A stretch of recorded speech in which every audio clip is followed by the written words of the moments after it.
हाज़रीन बज़्म, अस्सलामु अलैकुम व रहमतुल्लाहि व बरकातुहू।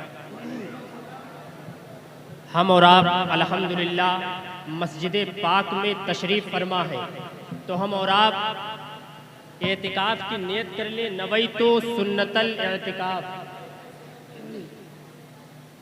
अल्हम्दुलिल्लाह अल्हम्दुलिल्लाहि रब्बिल आलमीन वल आक़िबतु लिल मुत्तक़ीन वस्सलातु वस्सलामु अला मन कान नबिय्यन व आदमु बैनल माइ वत्तीन व अला आलिहि व अस्हाबिहिल अजमईन।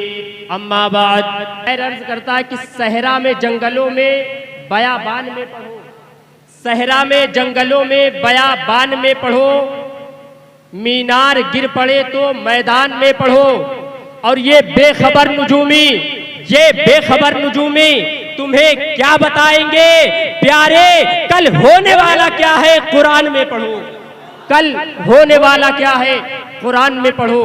मोहतरम सामीन किराम, अभी मैंने एक आयत की तिलावत करने का शर्फ हासिल किया। अल्लाह रब्बुल इज्जत इरशाद फरमाता है, वरफ़अना लका ज़िक्रक, ऐ महबूब हमने आपके जिक्र को बुलंद कर दिया। अब अगर दुनिया का कोई इंसान नबी के जिक्र को मिटाना चाहे तो वो मिटा नहीं सकता।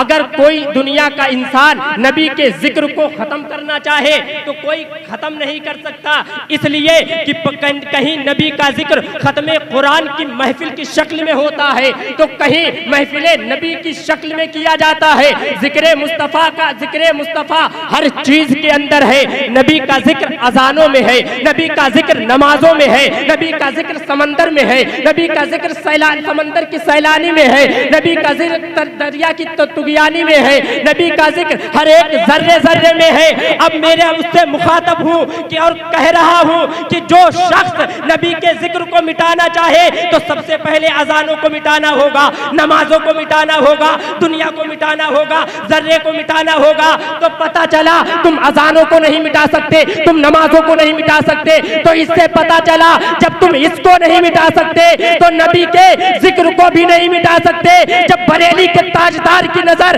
इस रिवायत पर पड़ती है, अर्ज करते हैं या रसूल अल्लाह मिट गए, मिटते हैं और मिट जाएंगे, आधा तेरे न मिटा है न मिटेगा कभी चर्चा तेरी।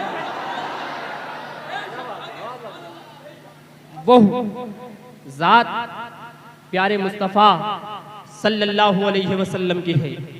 हुजूर अलैहिस्सलातु वस्सलाम की ज़ात बहुत आली मर्तबा ज़ात है। किताबों के अंदर आया कि दुनिया के अंदर अगर कोई सबसे ज्यादा हसीनो जमील शख्स था, है और रहेगा तो वो मेरे मुस्तफ़ा की ज़ात थी। मेरे मुस्तफ़ा की ज़ात दुनिया के अंदर सबसे हसीनो जमील ज़ात थी। बल्कि अल्लाह रब्बुल इज़्ज़त खुद कुराने पाक में इरशाद फरमाता है, वद्दुहा वल्लैली इज़ा सजा, चाश्त और रात की कसम जब वो पर्दा डाले। मुफस्सिरीने किराम इसकी तफसीर में लिखते हैं, अद्दुहा से मुराद चेहरे मुस्तफ़ा है, वल्लैल से मुराद जुल्फ़े अंबरी है। तो पता चला परवरदिगारे आलम चेहरे मुस्तफ़ा की कसम याद फरमा रहा है। क्यों याद फरमा रहा है? क्योंकि दुनिया के अंदर सबसे ज्यादा अगर कोई हसीनो जमील जात है तो वो मेरे मुस्तफ़ा की जात है। आप गौर फरमाइए, जितने सहाबाए किराम थे और जिन जिन लोग देखा सबने यही कहा, या रसूल अल्लाह आप बहुत खूबसूरत है। अब आप लोगों के जहन में एक सवाल पैदा होता होगा कि हजरत सिद्दीक़ अकबर ने कैसे फरमा दिया कि प्यारे आका दुनिया में सबसे ज्यादा खूबसूरत है। हाँ, ये हो सकता था कि मक्के में नबी जैसा कोई ना हो, हाँ ये हो सकता था मदीने में नबी जैसा कोई ना हो, लेकिन पूरी दुनिया को देखा नहीं, कैसे फरमा दिया कि नबी सबसे ज्यादा खूबसूरत है। तो आज इस एतराज को दूर करते हुए मैं उसकी बारगाह में लेकर चलूं जिन्हें ताइरे सिदरा कहा जाता है, जिन्हें जिब्रील अमी कहा जाता है। वो अर्ज करते हैं कि मैंने हजरत आदम अलैहिस्सलाम को देखा, मैंने हजरत ईसा अलैहिस्सलाम को देखा, लेकिन जब मेरी नजर मुस्तफा जाने रहमत पर पड़ती है तो अर्ज करते हैं या रसूल अल्लाह खल्लबतुल अर्दा मशारिकहा व मगारिबहा फलम अरा मिस्ला मोहम्मद। या रसूल अल्लाह मैंने मशारिक को मगारिब को उलट पलट कर देखा, लेकिन आप जैसा नहीं पाया। आला हजरत फरमाते हैं, अर्ज करते हैं या रसूल अल्लाह यही बोले सिदरा वाले चमने जहां के थाले सभी मैंने छान डाले, तेरे पाए का न पाया तुझे हमद है खुदा। वो जात मेरे मुस्तफ़ा की जात है, आका की जात बहुत खूबसूरत जात थी प्यारे। दुनिया में सबसे ज्यादा अगर कोई हसीनो जमील था तो वो मेरे मुस्तफ़ा की जात है। एक इस वाक़िए को अर्ज करके मैं आपकी बारगाह से रुखसत हो जाऊंगा। एक मर्तबा हजरत सिद्दीक़ अकबर रज़ी अल्लाह ताला अन्हु नबी की बारगाह में हाजिर हुए, अर्ज करते हैं या रसूल अल्लाह आप बहुत खूबसूरत हैं, आप बहुत खूबसूरत हैं। हजरत सिद्दीक़ अकबर ने जब ये अर्ज किया, आका फरमाते हैं सदकता या अबा बकर, अय अबू बकर तुम सच कह रहे हो। इसी तरीके से एक दिन अबू जहल नबी की बारगाह में आया और कहता है अय मोहम्मद बिन अब्दुल्ला तुम बहुत बदसूरत हो माज़अल्लाह। जब इतना कहा तो आका फरमाते हैं सदकता या अबा जहल, अय अबू जहल तुम भी सच कह रहे हो।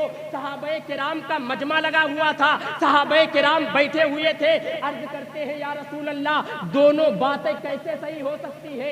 या तो इंसान खूबसूरत हो सकता है या तो इंसान बदसूरत हो सकता है। तो आका मुस्कुराते हैं, अर्ज करते हैं या रसूल, अर्ज इरशाद फरमाते हैं, आका इरशाद फरमाते हैं अय सहाबा सुनो, मैं मिसले आईना हूँ और आईने में जो जैसा होता है वैसा नजर आता है। तो पता चला सिद्दीक़ अकबर बहुत खूबसूरत थे, इसलिए मैं खूबसूरत नजर आया। अबू जहल बहुत बड़ा बदसूरत था, इसलिए बदसूरत नजर आया।